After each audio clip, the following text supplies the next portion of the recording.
super contente de vous retrouver dans une nouvelle vidéo. Aujourd'hui on est au jour 6 du confinement. Pour ma part, je ne m'ennuie pas du tout. Je travaille pas mal sur les réseaux sociaux. J'essaie de vous produire du contenu, que ce soit sur Instagram, sur YouTube, et je prépare des projets. Je sais, les gens disent toujours qu'ils préparent des projets, etc. Mais bon, moi en tout cas, je ne m'ennuie pas, je travaille pas mal. À côté de ça, je m'entraîne aussi, ça c'est cool, et je me repose. Voilà, donc j'arrive à faire un petit peu un mix de repos, boulot, sport, et ça c'est vraiment plutôt pas mal. En cette période de confinement, on a pas mal de lieux qui sont fermés, des lieux comme l'INSEP. Et du coup, moi je me posais la question, ok, moi j'adore faire du sport, j'adore courir, j'adore nager, j'adore m'entraîner en salle, etc. Je peux pas m'entraîner comme je veux, ça me contrarie un petit peu, mais bon, c'est pas grave, j'arrive toujours à trouver des solutions. Mais comment font les athlètes qui préparent les JO? Comment font les athlètes qui préparent des compétitions à l'étranger? Les athlètes qui sont en équipe de France? Comment en fait ils font quoi? Parce que l'INSEP est fermé pour 2 semaines voire un peu plus, je pense que ce sera un peu plus. Et donc du coup je me posais la question et j'avais envie de vous partager ça en vidéo. Donc je suis allée interroger et questionner des athlètes qui font des sports complètement différents. Donc on a Axel qui fait du judo, Charlotte qui fait de l'escrime, on a Maëva qui fait de l'athlétisme, qui fait du 3000 mètres steep, et on a Iona qui fait de la GR. Donc tous les 4 sont à l'INSEP, tous les 4 s'entraînent énormément, préparent des très grosses compétitions à l'étranger ou même les Jeux Olympiques.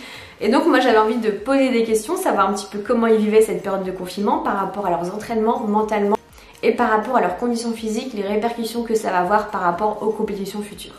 J'espère que vous êtes prêts, c'est parti. Donc au début je leur ai demandé de se présenter, savoir quand est-ce qu'étaient leurs prochains objectifs et surtout ce que c'était. Coucou Marie, moi c'est Charlotte Lembar.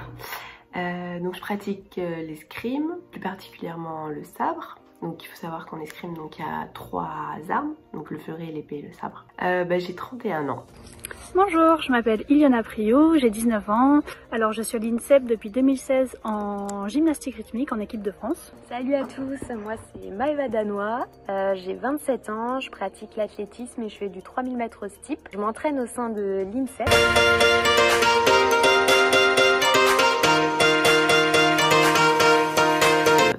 Prochain objectif c'était donc ce week-end en Belgique qui était la dernière épreuve qualificative pour les Jeux Olympiques. Nous on était déjà sélectionnés en équipe, donc on avait ce privilège d'aller en compétition un peu plus sereinement. Les objectifs c'était les championnats d'Europe en Ukraine à Kiev du 19 au 25 mai, donc ils étaient qualificatifs pour les JO. C'est l'annulation de nos championnats de France de cross, donc c'était quand même l'échéance hivernale qui aurait terminé justement toute cette préparation foncière qu'on a pu effectuer jusqu'ici. À savoir que je prépare les championnats d'Europe qui auront lieu à Paris, à Charletti, et j'ai également dans un coin de ma tête les Jeux Olympiques de Tokyo. Au sujet des compétitions, effectivement on a plein de compétitions qui sont annulées. On était en grosse phase de qualification. La phase de qualification devait avoir lieu jusqu'en fin mai.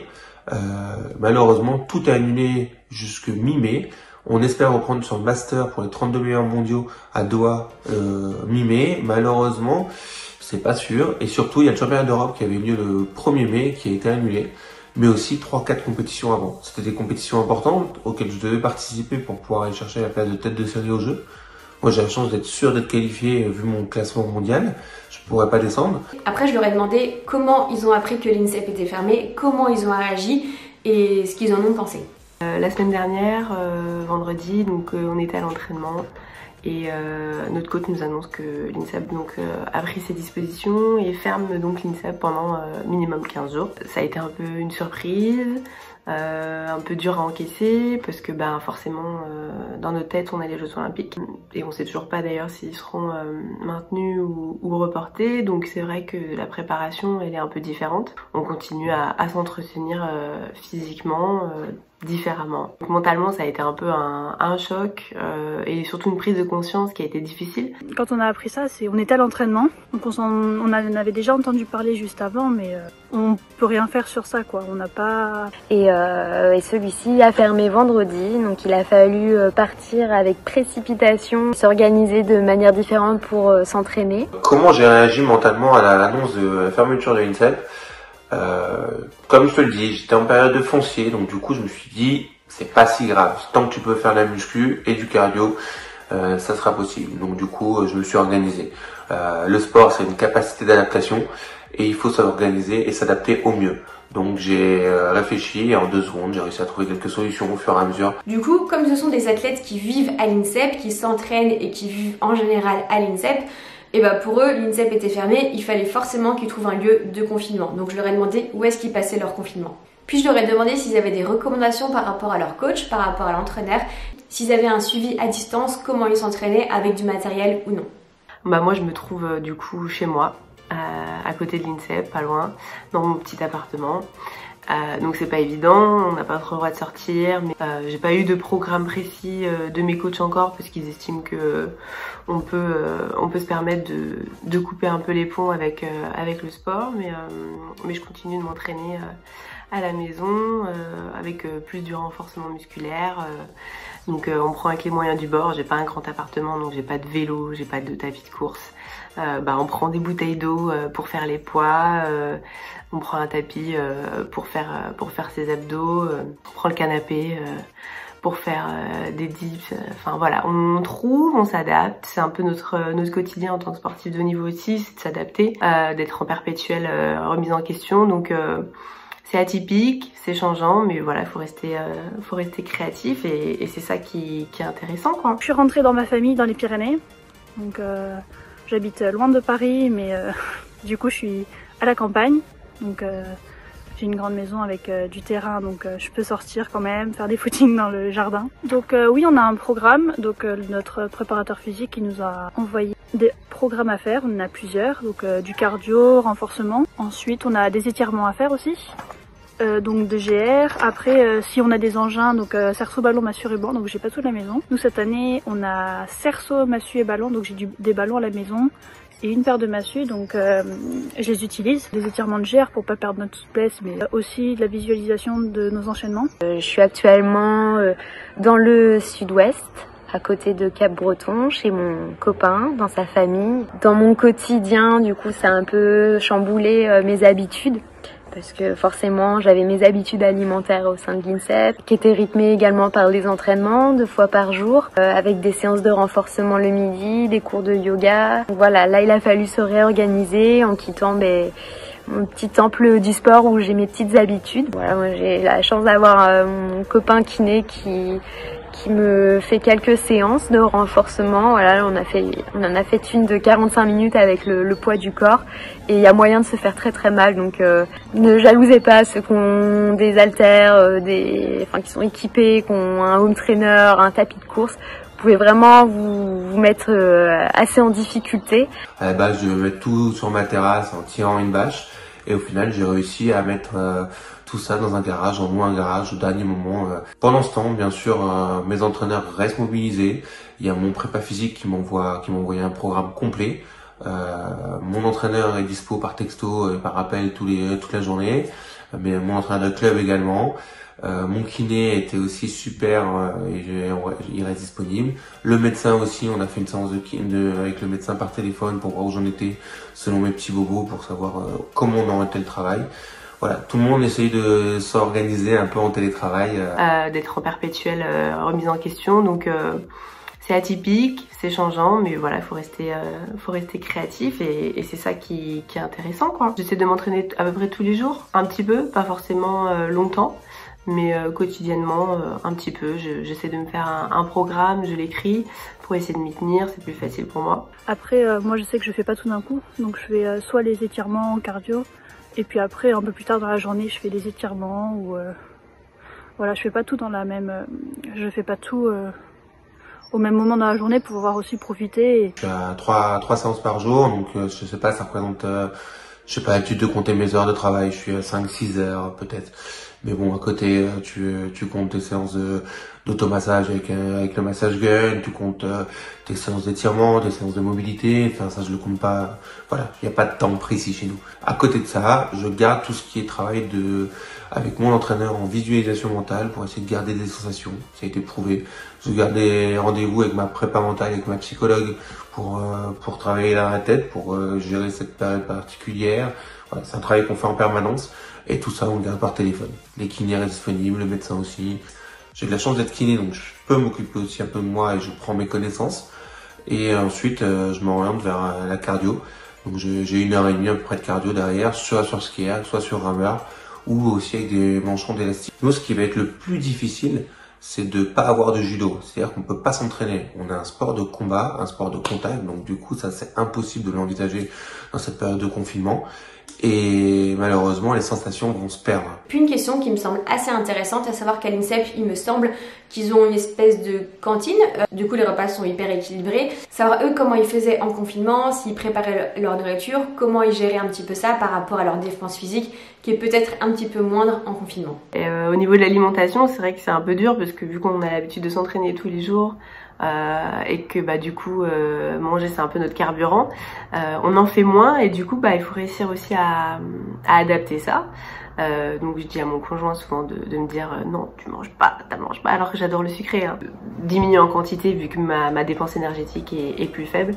Voilà, donc j'essaie de faire attention quoi. L'alimentation, donc j'essaye de pas changer mes habitudes, j'essaie de manger des légumes, des féculents un peu le midi, j'essaie de ne pas en prendre le soir, et puis après des fruits, patata. Non, je change pas mon alimentation. Après, c'est sûr que c'est pas la même chose parce qu'on est en famille. Voilà, j'ai réduit un peu les proportions vu que je m'entraîne un peu moins. Je mange différemment forcément parce que c'est l'alimentation du Sud-Ouest. Donc je ne craque pas encore sur leur vin ou quoi que ce soit, mais voilà, je m'adapte au mieux et j'ai de la chance, c'est que voilà, ils ont une très très bonne hygiène alimentaire dans la famille de mon copain. Donc voilà, c'est pas un... Alors l'alimentation c'est un bon sujet, effectivement. Je suis dans une période de foncier, donc je pense que je prends un peu de poids. Mais effectivement on est un sport de catégorie de poids, donc on va falloir le limiter, cette prise de poids, et faire attention. Donc voilà, je fais un peu plaisir, mais je garde une alimentation saine. Je suis suivi par une diète et je vais respecter mon régime global avec quelques excès parce que mes prochaines compétitions sont loin. Quand je dis quelques excès, c'est une bière par-ci par-là, un petit peu de chocolat, des trucs comme ça pour se faire plaisir. Mais sinon, je garde une alimentation saine avec juste mes besoins. Puis je leur ai demandé s'ils avaient des conseils pour les amateurs, pour les gens comme moi, pendant cette période. Si j'ai des conseils pour des personnes amateurs, de rester au maximum chez eux. On trouve toujours de quoi faire à la maison pour s'entraîner. Comme je l'ai dit, moi je prends des bouteilles d'eau de 1,5 litre, 2 litres pour varier les poids et trouver des choses créatives. Je pense que les réseaux sociaux sont là aussi pour nous donner des idées. Mais on peut aussi faire du yoga pour essayer de se détendre. Moi je me suis fait les ongles hier pour passer un peu le temps. Mais les jeux de société, voilà, se refaire une petite culture cinématographique aussi. Et puis moi je vais aussi passer du temps dans mes études, vu que là j'ai du temps, et essayer d'accélérer un peu le processus. Donc de quand même continuer à la maison. J'ai vu beaucoup de clubs faire des challenges ou des étirements et tout. Donc je pense que ça il faut quand même continuer, c'est bien. Elles vont pas oublier pour la saison d'après, ou elles vont pas... que c'est une bonne chose quand même de continuer à la maison. De faire si elles ont la place, de pas casser bien sûr tout à la maison, mais... donc voilà. Avoir un objectif en tête, c'est ce qui aussi entretient l'envie à l'entraînement. Savoir pourquoi on s'entraîne, et aujourd'hui tout ça est un peu flou, on ne sait pas trop comment se projeter sur les semaines à venir. J'essaie de me fixer des petits challenges tous les jours, d'avoir des petits objectifs. Allez, aujourd'hui je vais développer telle partie du corps, je vais renforcer telle partie du corps, et voilà, sans essayer de trop culpabiliser. Et voilà, le but, le plus important, je pense, c'est de clairement comprendre que c'est une situation qui nous touche tous. Déjà, je m'estime heureuse d'être ici. Pour les amateurs, franchement, là, j'ai eu la chance de trouver plein de matos, du vrai matériel, de muscu, des barres, du poids. J'ai 200 kg de poids qui sont chez moi, des haltères, tout ça. Mais il y a de quoi faire avec quasiment rien. Il y a plein de gens qui vous mettent des choses à dispo sur les réseaux. Il y a plein de choses qui se mettent en place en poids de corps et avec des élastiques et tout ça. On peut faire beaucoup de choses. En tout cas, je souhaite bon courage à tout le monde dans cette période de crise. Mais on doit rester solidaire. Donc restez chez vous au maximum. Soyez créatifs et ingénieux. Et on pourra vite du coup se retrouver dehors et prendre l'air en tout cas. Voilà, je vous embrasse. Plus vite on sera tous mobilisés pour pour faire face à cette épidémie. Plus vite on respectera toutes les mesures, plus vite on pourra recourir et gambader dans la forêt tranquillement et reprendre sa vie normalement. Restez chez vous, faites attention à vous aussi et ouais, respectez bien les ordres les ordres du confinement. Donc restez chez vous et voilà, faites attention à vous. Et sinon, merci Marine de m'avoir posé ces questions. Donc je trouve ça cool d'être venue vers moi pour me poser ces questions. Merci beaucoup. Gros bisous. Un petit mot pour finir. Merci à Marine de nous avoir donné un petit coup de projecteur. Et puis n'hésitez pas à venir nous suivre pour savoir comment on fonctionne. J'essaie de vous partager pas mal notre quotidien. Et puis merci de nous encourager pour les jeux. On reste concentré. Et surtout, c'est que du sport. Pour nous, c'est que du sport. Le plus important, c'est la santé de tout le monde et de soutenir le personnel médical qui est en première ligne et qui se bat tous les jours. C'est eux les vrais héros. Et notre seul objectif, c'est que tout le pays aille mieux.